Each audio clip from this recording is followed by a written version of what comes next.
The verbs revenir, rendre, rentrer, and retourner all mean to return in some way, and in the next 10 minutes I'm going to show you all of the nuances involved with these 4 verbs so that you can use them just like a native.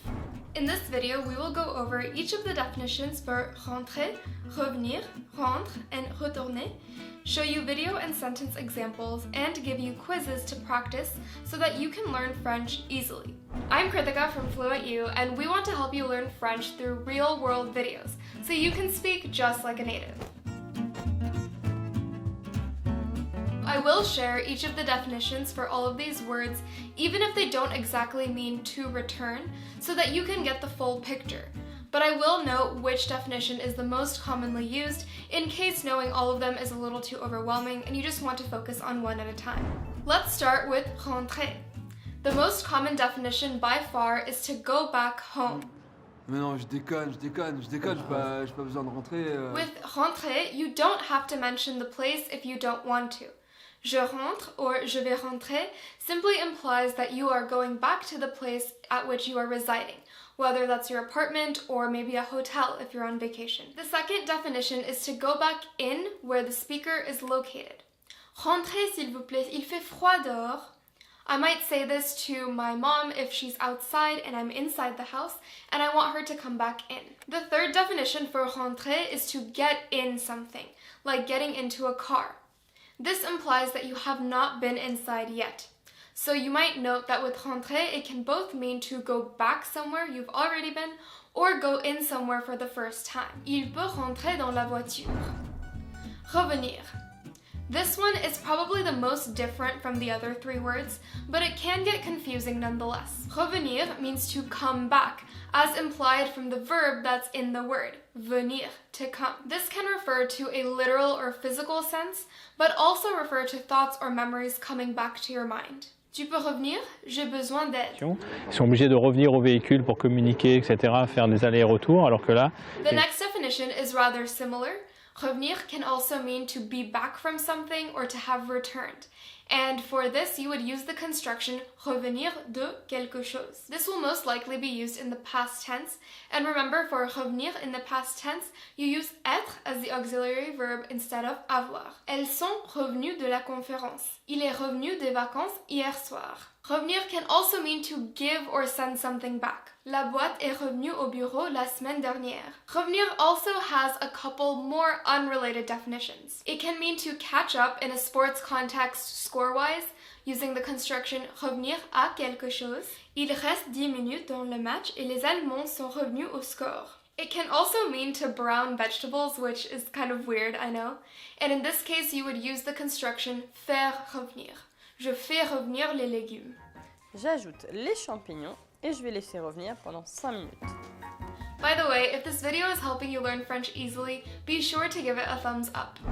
Before we go on, let me give you a little quiz. I'll give you a sample sentence and you have to fill in the blank with either rentrer or revenir. And make sure you conjugate correctly. Attends, tu as oublié ton sac.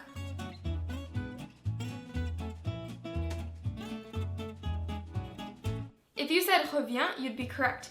Attends, reviens, tu as oublié ton sac. Si tu es fatigué, tu peux blank chez toi.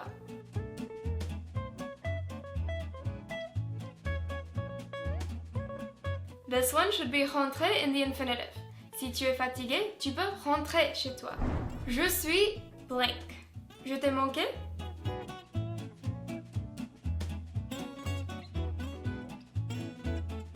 This one you can actually use both depending on the context. If you say je suis revenu, you could be back anywhere, like back at school or back at your favorite hairstylist. But if you say je suis rentré, that means I'm back home. Great job. I just want to reiterate that these verbs have clues for what the word means within the verb. Rentrer has the verb entrer in it, and you can use this as a hint to get in somewhere, like even getting into your home. On the other hand, revenir has the verb venir in it, so it's more closely related to someone coming somewhere. Rendre. Rendre means to give something back, and you would use the construction rendre quelque chose à quelqu'un. Tu dois me rendre mes affaires. Here's a trick to remembering this one. If you know the Dr. Mrs. Vandertramp verbs, you might notice that rentrer, retourner, and revenir are all on the list, while rendre is not.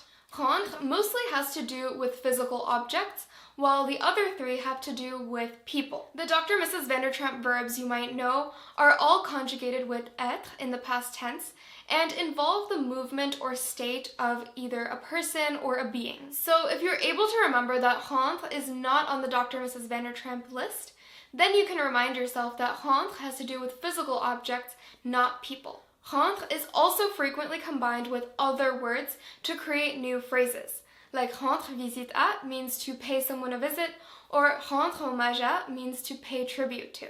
On ira rendre hommage à la nation. Je rends visite à ma copine. The final definition of rendre is to make something or make someone something, like to make someone tired or to make someone happy. Mon copain me rend très contente. Tu lui prends les meilleures années de sa vie pour rendre les pires années de la tienne un peu plus supportables. Retourner. As the name implies, retourner means to go back somewhere.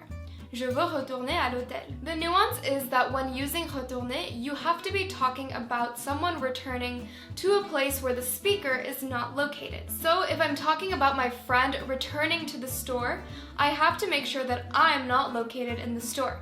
Elle va retourner au magasin.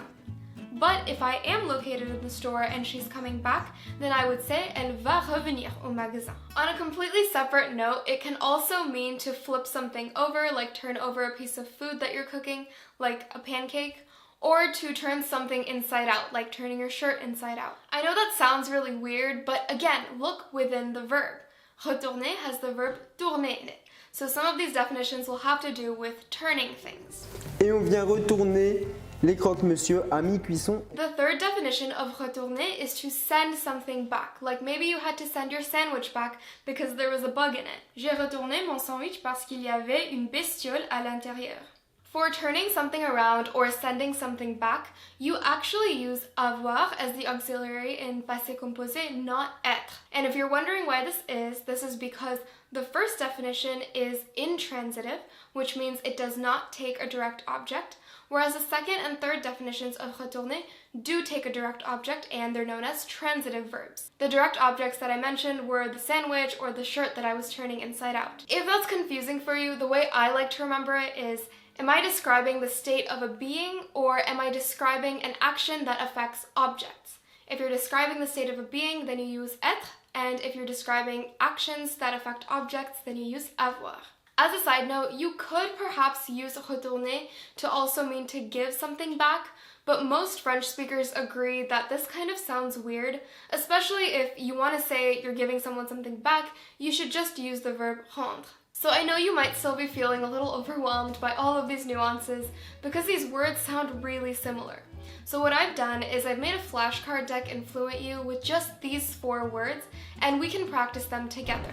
On FluentU, each of the definitions for these words shows up separately so that you can practice them separately and view their own video examples and sample sentences. You can also add words to custom flashcard sets so that you can practice them in the future and keep up with the new words that you're learning. One thing that I did to practice these words was to make a flashcard deck that was only these 4 words, and that way you can see a fluency bar for how well you know them. The quiz feature also helps you learn the words with a video example and a sample sentence in context so that you can learn the word how it is used in real life.